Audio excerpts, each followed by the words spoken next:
53 साल पहले इसी धरती पर महामना राम स्वरूप वर्मा और अमर शहीद जगदेव प्रसाद ने मिलकर शोषित समाज दल की स्थापना की थी। और तब उन्होंने कहा था कि भारत में कोई राजनीतिक दल नहीं है, इसलिए मैं राजनीतिक दल की स्थापना कर रहा हूँ। उन्होंने कहा था कि जिस संगठन के पास देश की समस्याओं का समाधान और राष्ट्र निर्माण की लिखित रूपरेखा नहीं है, वो दल सिद्धांतहीन है, वो अवसरवादी है, वो देश का सत्यानाश करेगा। और उन्होंने शोषित समाज दल का सिद्धांत देश की जनता के सामने रखा, जिसमें हर समस्या का समाधान था। मूल समस्या निरादर है, निरादर के साथ अर्थ जुड़ा हुआ। ये पूरी दुनिया में ऐसी व्यवस्था कहीं नहीं, सब जगह अमीरी गरीबी है। भारत में जो ब्राह्मणवाद है, इसने जाति व्यवस्था ऐसी बनाई है कि इसके साथ पैसा नत्थी कर दिया। जो जितना हरामखोर वो उतनी ऊंची जात, जो जितना मेहनत कश वो उतनी नीची जात, जो जितना ऊंची जात वो उतना अमीर, जो जितना नीची जात वो उतना गरीब। कहीं नहीं ऐसी व्यवस्था। तो इसके मूल में और इसी धरती पर सैकड़ों साल पहले महामना बुद्ध ने ज्ञान प्राप्त करके कहा था कि दुख है तो उसका कारण है और कारण का निवारण है। महामना बुद्ध ये सिद्धांत दे के गए और जब उस पर अमल हुआ तो भारत सोने की चिड़िया बनी, अपार संपदा का मालिक था, पूरी दुनिया में उसका यश था, पूरी दुनिया के लोग भारत में शिक्षा लेने आते थे। और आज कितने नारे झूठे। ब्राह्मणवाद तो पाखंड का पुंज है। जो होता है वो कभी नहीं कहता, जो नहीं होता है उसको चिपकाता। एको ब्रह्म द्वितीयो नास्ति, शंकराचार्य का नारा है। एक ही ब्रह्म है जो कुछ है और कुछ है ही नहीं। तो लोगों ने पूछा कि शंकराचार्य जी ब्राह्मण में ब्रह्म है कहाँ और भंगी में कहाँ? तो उन्होंने कहा कि जब दोनों में ब्रह्म है तो दोनों बराबर हुए। कहा ना ना ना ना, ये दार्शनिक सत्य है कि दोनों में ब्रह्म है। व्यवहारिक सत्य ये है कि ब्राह्मण ऊंचा भंगी नीचा। तो झूठा इतना प्रचार किया गया शुरू से, और हालत क्या हुई कि भारत जब आज़ाद हुआ था 1 पैसा विदेशी कर्जा नहीं था। आज 2,500 लाख करोड़ रुपया विदेशी कर्जा। कल्पना करिए, किसान आत्महत्याएं कर रहा है जो पूरे भारत का पेट भरता है। नौजवान जिसका भविष्य, जो भारत का भविष्य होता है, उसका अपना कोई भविष्य नहीं, पढ़ा लिखा दर की ठोकरें खा रहा है। स्कूल में पढ़ाई नहीं हो रही, स्कूल बंद किए जा रहे, इलाज के लिए दर दर भटक रहे हैं। इतना महंगा इलाज है कि गरीब आदमी के बस की बात नहीं। चारों तरफ बदहाली है, सवर्णों का आतंक है, गुंडे राज कर रहे हैं और कोई उन पर कार्रवाई नहीं। अब ऐसी स्थिति में कोई दल पर जनता कैसे विश्वास करे कि ये इतने सारे दल हैं, ये सब सत्तासीन रह चुके, और जब सत्ता में रहने के बाद ये एक समस्या का समाधान नहीं कर सके तो आगे कैसे करेंगे, ये जनता पर विश्वास नहीं जम रहा। अब भाजपा का देखो हाल, और सच्चाई क्या है। कांग्रेस ने 60 साल के शासन में ब्राह्मणवाद और पूंजीवाद को बढ़ाने की नींव रखी। बाबा साहब डॉक्टर अम्बेडकर का साहित्य कांग्रेस सरकार ने जब्त किया। पूंजीवाद को कांग्रेस ने बढ़ावा दिया। विदेशी कर्जा लेने की शुरुआत कांग्रेस ने की,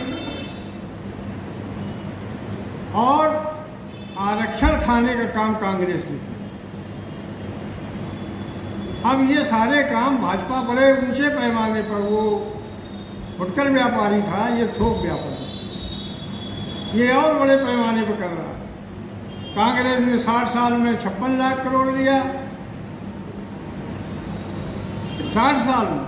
अब इसने 11 लाख में 2.5 लाख करोड़ रुपया ले लिया। कांग्रेस में सवर्णों को तरजीह दी जाती थी। इसने चाहे यूनिवर्सिटी हो, चाहे विद्यालय हो, चाहे सरकारी नौकरियां हो, सब में बैकवर्ड और दलित और मुसलमान का प्रवेश वर्जित हो। कोई फर्जी सर्टिफिकेट किसी करा के बना रहे हैं, कहीं तो पक्षपात कर रहे हैं, आरक्षण खा रहे हैं, कोई सुनवाई नहीं। और जनता में इतना आक्रोश है, और कितने झूठ बोले हैं। हम सत्ता में आएंगे, 100 दिन के अंदर काला धन विदेशों में जमा ले आएंगे, 15-15 लाख दे देंगे। एक पैसा किसी को मिला होगा था। नोटबंदी कर दी अचानक, कहा से भ्रष्टाचार खत्म हो जाएगा, आतंकवाद खत्म हो जाएगा, काला धन खत्म हो जाएगा। भ्रष्टाचार भी बढ़ गया, 2 गुना हो गया कांग्रेस जमाने के बाद। आतंकवादी घटनाएं 2 गुनी हो गई, और काला धन 3 गुना हो गया। फिर कहा किसानों की आमदनी दुगनी कर देंगे, उनकी आधी रह गई। जितना झूठ बोला है, अब उस झूठ के आगे झूठ है ही नहीं। विश्व गुरु हैं, डंका बज रहा है दुनिया में। अब पाकिस्तान से जरा सा झगड़ा किया, एक देश दुनिया का नहीं है जो भारत के साथ खड़ा हो, सबसे दुश्मनी नहीं। और दुनिया की बात छोड़ो, जो हमारे बिल्कुल नज़दीकी थे, पड़ोसी थे, जिनसे बड़ा और पड़ोसी का कहावत ये है कि एक शेर सोना अगर चला जाए तो दम न करना, पड़ोसी से लड़ाई न करना। नेपाल से लड़ाई, बांग्लादेश से लड़ाई, पाकिस्तान से तो पूछता ही नहीं है, लंका से लड़ाई, सारे चारों तरफ से, चीन से लड़ाई। और इतना झूठ बोलता, जब कहा लोगों ने कि चीनी सैनिक घुसे आए हैं, चीनी सब बस्तियां बसा रहे हैं, कहा ना कोई घुसा है ना कोई घुसेगा। इतना जनता को बेवकूफ़ बनाया है कि अब इसके आगे बेवकूफ़ बनाने की उनकी कोई औकात नहीं रह गई है। कहाँ तक झूठ बोले। तो अब ऐसी परिस्थिति आ गई है कि देश गुलामी से बदतर स्थिति में पहुंच रहा है। अंग्रेज तो बहुत ऐसे कारण थे जिससे ये नाराज थे, नहीं तो अंग्रेज ने तो बहुत किया भारत। अंग्रेज नहीं होता, सती प्रथा बंद की, बाल विवाह बंद किया, सबके लिए अदालतें बनवाई, सबके लिए स्कूल में प्रवेश किया, बराबरी का उसने बहुत काम किया, रेल बनाए, नहरें बनाई, क्या क्या नहीं किया उसने। विदेशी होकर के वो इतना करता रहा, और ये देशी होकर के पूरे भारत को चौपट कर दिया। लेकिन जो ऐतिहासिक तथ्य हैं वो छिपते नहीं हैं। भारत में जब जब ब्राह्मणवाद बढ़ा है, भारत तबाह हो गया, आर्थिक रूप से जर्जर हुआ, सामाजिक रूप से बढ़ गया, विदेशी हमले हुए, हजारों साल गुलाम हुए। और जब जब भारत में सामाजिक क्रांति हुई, सामाजिक बराबरी का दौर चला, चाहे वो वोट काल हो तो सोने की चिड़िया बन गया। यही देश है, इतना बढ़िया ये देश है पूरी दुनिया में कि इसका कोई मुकाबला नहीं। यहाँ इतना सस्ता श्रम है पूरी दुनिया में कहीं, इतनी बेकारी है। यहाँ 12 महीने वाले नदियाँ हैं, पानी 12 महीने बहता है, खेत में पानी नहीं, बाढ़ आती है। यहाँ उपजाऊ जमीन इतनी है कि कुएं का जो परत है नीचे का, वहाँ से मिट्टी लाओ, आप अनाज डाल दो, भरपूर पैदा देता है। 6 ऋतुएं हैं, दुनिया का हर पौधा हर फसल यहाँ वहाँ से ज़्यादा पैदा हो सकता है। खनिज से धरती भरी पड़ी है, तो इतना महान देश है। तो ये जो प्रबंधन है उससे चौपट हुआ, ब्राह्मणवाद से चौपट हुआ।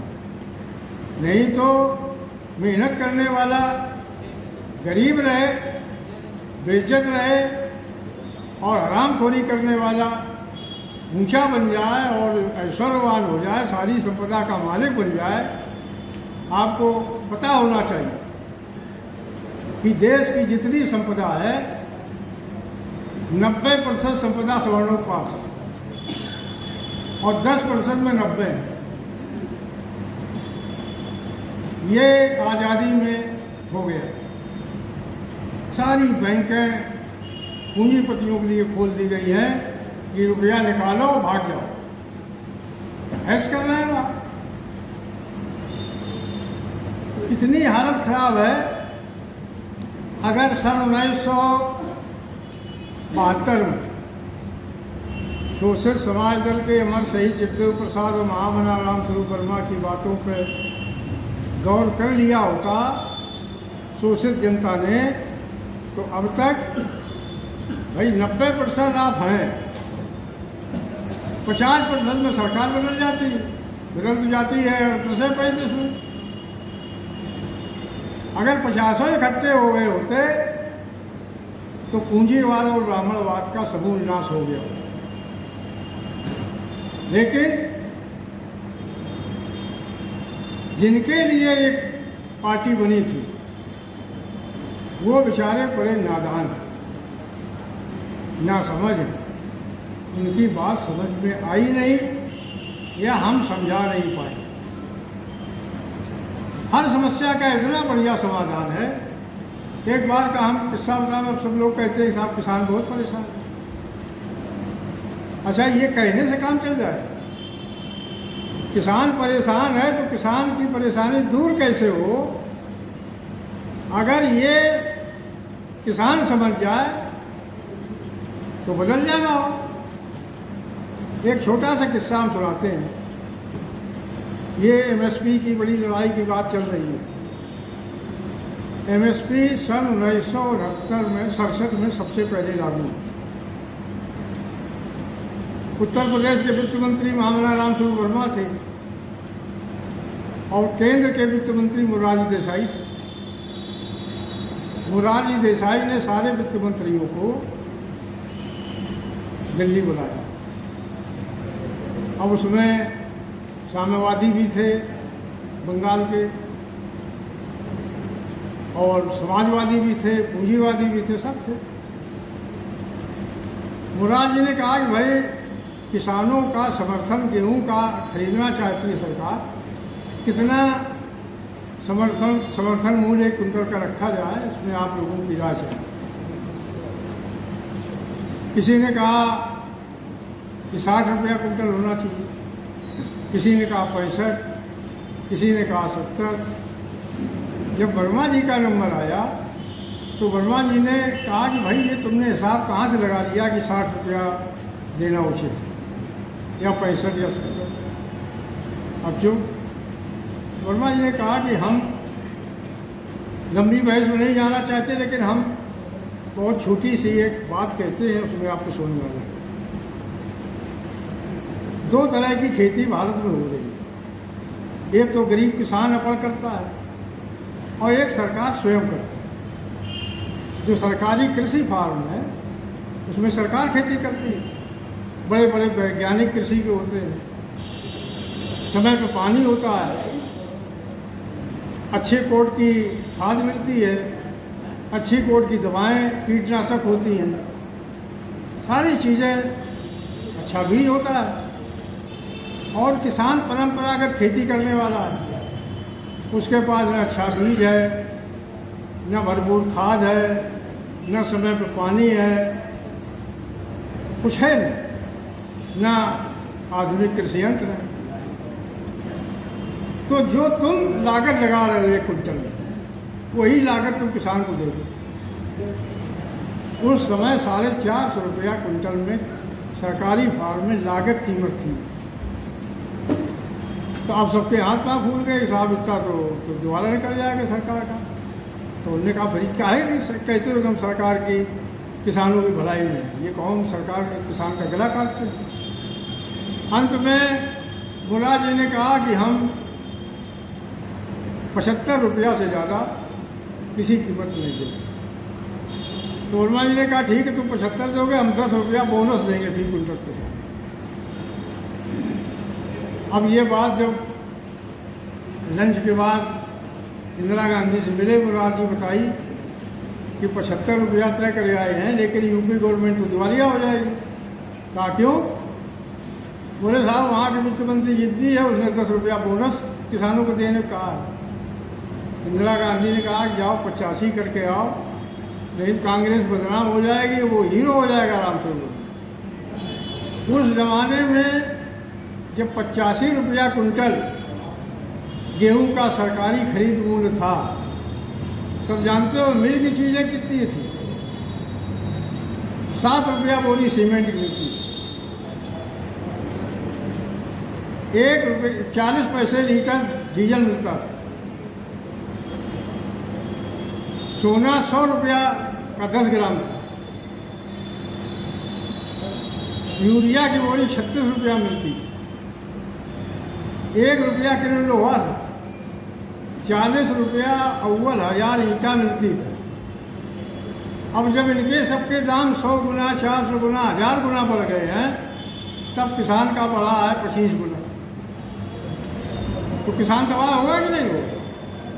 तो शोषित समाज दल की मांग है कि कृषि उपज और मिल उत्पादित वस्तुओं में समानुपात कायम किया जाए और 1967 को आधार वर्ष बनाया। अगर ये लागू करवा दीजिए, 4000 रुपया कुंटल गेहूं का दाम हो जाएगा, किसान खुशहाल होगा। इसी तरह से हर चीज़ का होना चाहिए। तो एक ये मानगी है। अब ये बात किसानों के पास पहुंचनी चाहिए कि शोषित समाज दल की मांग है कि कृषि उपज के मूल्यों को मिल उत्पादित मूल्यों के समानुपाती किया जाए। 5 साल के अंदर सारी कृषि योग असंचित भूमि को सूचने की गारंटी कोई ले तो ले, नहीं तो शोषित समाज दल लेता है। 9 करोड़ एकड़ वन भूमि के नाम पर बेकार जमीन पड़ी है। शोषित समाज दल की इंसानी बस्ती की योजना है, कोई देश में भूमिहीन नहीं रहेगा। हर पिछड़े दलित को 2 एकड़ जो भूमिहीन है, जिनके पास सरकारी पैसा नहीं है, कोई उद्योग नहीं है, उनको बाग लगाने के लिए 2 एकड़ ज़मीन दी जाएगी। घर घेरे की ज़मीन, एक पक्का कमरा, पाखाना, स्नानागार सरकार बना के देगी, घर घेरे की ज़मीन देगी और 20 हॉर्स पावर से नीचे का एक ऐसा उद्योग देगी जिससे पूरा परिवार स्वावलंबी हो जाएगा, स्वाभिमानी हो जाएगा। ट्रेनिंग सरकार देगी, कच्चा माल सरकार देगी, पक्का माल निर्धारित दाम पर लेगी। खुशहाली आ जाएगी। निराधार गरीबी के एक साथ नाश होने की योजना है। इसी तरह से जितने ये सरकारी स्कूल हैं यही चलेंगे। शिक्षा का राष्ट्रीयकरण होगा, एक सी शिक्षा दी जाएगी, समान शिक्षा दी जाएगी, समतापरक आचरण करना विद्यार्थियों के लिए अनिवार्य किया जाएगा और प्राथमिक शिक्षा के बाद शिक्षा के 2 स्तर कर दिए जाएंगे, एक व्यावसायिक और तकनीकी शिक्षा और एक उच्च शिक्षा। उच्च शिक्षा में बोझ खत्म होगा और ये जो तकनीकी और व्यावसायिक शिक्षा प्राप्त निकलेंगे इनको 20 हार्स पावर से नीचे की मशीन दी जाएगी। ट्रेनिंग तो वो पाई गई जब वो कोर्स कर लिया, और जो उत्पादन करेंगे वो सरकार खरीदेगी। अब बड़ा हल्ला है साहब, अमेरिका टैरिफ लगा रहा है,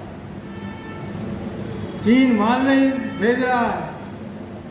अच्छा, अब इनका पाखंड देखो, मोदी क्या कहता है, स्वदेशी अपनाओ। सारा सामान आप चीन से, रूस से, अमेरिका से मंगा करके बाजार भर दोगे, सारे उद्योग भारत की चौपट हो जाएंगे और कहोगे कि ये सामान न लो। ये कैसे होगा भाई? आप मार्केट में जाइए, जूता, चप्पल, बेल्ट, पर्स, मोबाइल, घड़ी, चश्मा, खुद ये मोदी का चश्मा है 1.5 लाख रुपया का विदेशी चश्मा है, पेन 1.5 लाख रुपया का है विदेशी है।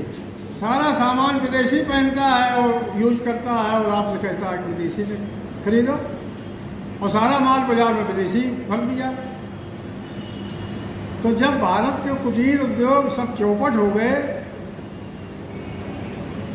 तो 2 बातें कैसे होंगी? आप असेंबल करने को अगर उद्योग कहते हो तो ये पागलपन है कि नहीं?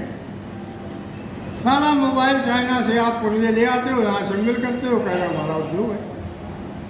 केवल ठगने वाला काम करते हो। रूस से आयात कर रहे हैं तेल, और आयात कौन कर रहा है? अब सरकार नहीं कर रही, अडानी कर रहा है। अमेरिका कह रहा है बंद कराओ इसका। तो जो सच्ची बात है वो जनता तक पहुंच नहीं रही है, नहीं तो जनता विद्रोह कर रही है। सारा मीडिया ब्राह्मणवादियों का है, पूंजीपतियों का है, वो भारत की सही स्थिति देना ही नहीं चाहते। तो शोषित समाजदार ऐसी शिक्षा नीति लाएगा कि बराबरी बढ़ेगी, वैज्ञानिक चिंतन बढ़ेगा, और जब वैज्ञानिक चिंतन बढ़ेगा तो पाखंड और ब्राह्मणवाद पर चोट पड़ेगी। अब ये क्या कहते हैं भाजपाई कि वेद पढ़ाओ, अपने लड़कों को अमेरिका भेजते हैं और हमारे बच्चों को कहते हैं वेद पढ़ाओ। अरे भाई, वेद में ज्ञान होता तो तुम काहे नहीं वेद पढ़ते हो? वेद पढ़ो, ये साइंस काहे पढ़ते हो?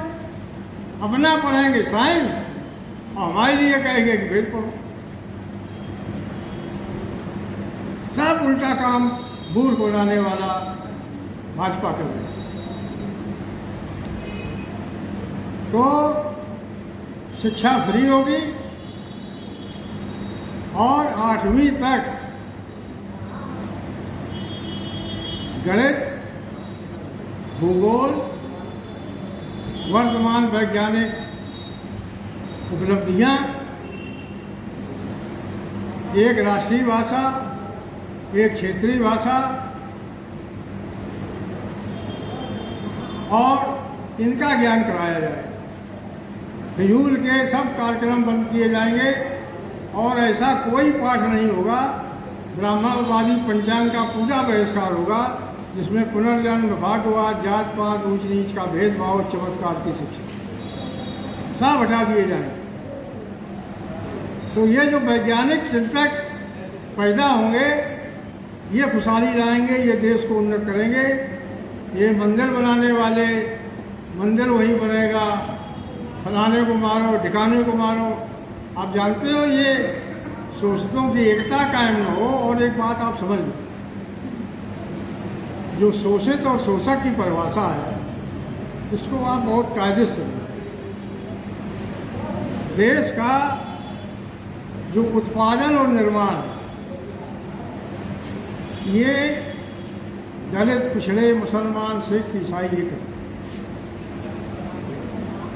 और इनके शोषण पर ये 10% अय्याशी करते हैं। तो शोषितों की एकता उत्पादकों की एकता है, श्रमिकों की एकता है। ये दुनिया में अनोखी स्थिति भारत में है, तो अनोखी एकता कायम कैसे होगी? परस्पर बोलना, चलना, उठना, बैठना, खान पान। भाई कोई 1 डिग्री नीच हो या 2 डिग्री नीच हो या 10 डिग्री हो या 100 डिग्री, ये डिग्री का फर्क खत्म कर दो। केवल एक बात रखो, उत्पादक, श्रमशील, वो शोषित। तो बराबरी पर तो एकता पैदा होगी। जातियों में बंटकर अब इनने तो बड़ा हिसाब लगाया। जगदेव बाबू ने जब शोषित समाज दल की स्थापना की और 10-90 का जब पाला खींचा, तो पूरे समाज में हलचल पैदा हो। पाला खिंच गया तो आदमी भी, गोलबंदी भी पाले के हिसाब से होने लगी। इतना भयभीत हुआ ब्राह्मणवाद कि अब तो बचना एकदम असंभव है। तो उन्होंने काट की इसकी, इस पर चिंतन किया। हम लोग तो कभी चिंतन करते नहीं हैं इनकी बातों पर। और इन्होंने हिसाब ये लगाया कि जिस तरह से हमने हजारों जातियों में बांट के इनको गुलाम बनाया, अब हर जात की पार्टी बना दो, हर जात के नेता पैदा करो। अब मार्केट में नेता आ गए। अब ये सबको ये लगा कि अरे हमारे जात का अगर नेता गद्दी मिल गई तो हमारी खुशहाली आ जाएगी। और इस 10 और 90 का काट में फंस गए और सब जातियों में नेता के कुछ लघुआ हो गए। तो 90 की एकता तो खत्म हो गई, गोलबंदी खत्म हो गई। लेकिन उस गोलबंदी से मिला क्या? ये इन 35 सालों में, 53 सालों में अब जनता को ये समझ में आ रहा है कि अरे नेता सब एक से। अब आप कहीं जाइए, अब कोई आदमी नेता को खान नहीं करता, कहा अरे सब नेता एक से, सब पार्टी एक सी। ये परिस्थिति आपके अनुकूल आई। अब दल के स्थापना का जो मकसद था अब पूरा हो सकता है। लेकिन उसके लिए सबसे पहले शोषित समाज दल को समझना होगा। शोषित समाज दल की जो नीतियां हैं, अगर आप नहीं जानोगे, आप जब जान जाओगे तो आप जले हुए दिए बन जाओगे। और जला दिया ही बुझे दिए को जलाता है, और एक दूसरे के संपर्क में आएगा जगमग हो जाएगा। लेकिन बुझा दिया जलाओगे तो क्या जलेगा? कुछ नहीं। इसलिए और दलों की राजनीति में शोषित समाज दल की राजनीति में बड़ा फर्क। शोषित समाज दल की राजनीतिक कार्यकर्ता को शोषित समाज दल की नीतियों का ज्ञान होना चाहिए। सबसे पहले उसे शोषित समाज दल की नीतियों का अध्ययन करना चाहिए, और समाज में जाने से पहले पक्की तरह से उसे पुनर्जन्म से मुक्त हो जाना चाहिए, भाग्यवाद से मुक्त हो जाना चाहिए, जात पात से मुक्त हो जाना चाहिए। वो जब समाज में जाए तो उसका आचरण बोले, तब लोग उस पर यकीन करेंगे। तब और दलों से शोषित समाज दल का फर्क समझ में आएगा। तब जनता उठ खड़ी होगी। जनता परेशान है, ये अनुकूल अवसर है कि स्थापना दिवस पे अगर हम ये संकल्प लेकर जितने लोग आ जाए, ये शोषित समाज दल को जाने, समतापरक आचरण का संकल्प लें, और समाज में जाकर के शोषित समाज दल की नीतियों को अगर प्रचारित कर दें, तो हमारा दावा है कि 6 महीने के अंदर शोषित समाज दल क्रांति की ज्वालामुखी बनकर फूटेगा और पूरा देश मानववादी हो जाएगा। ब्राह्मणवाद का नाश हो जाएगा, पूंजीवाद का नाश हो जाएगा, समतापरक समाज का निर्माण होगा। तब देश खुशहाल होगा, तब देश विश्व गुरु बनेगा। इन शब्दों के साथ मैं आप सबको बहुत बहुत आभार प्रकट करते हुए अपनी वाणी को विराम देता हूं, और उम्मीद करता हूं कि स्थापना दिवस का उद्देश्य आप लोग पूरा करेंगे। जय शोषित, जय जगदेव, जय राम स्वरूप वर्मा, जय महामना डॉक्टर अम्बेडकर।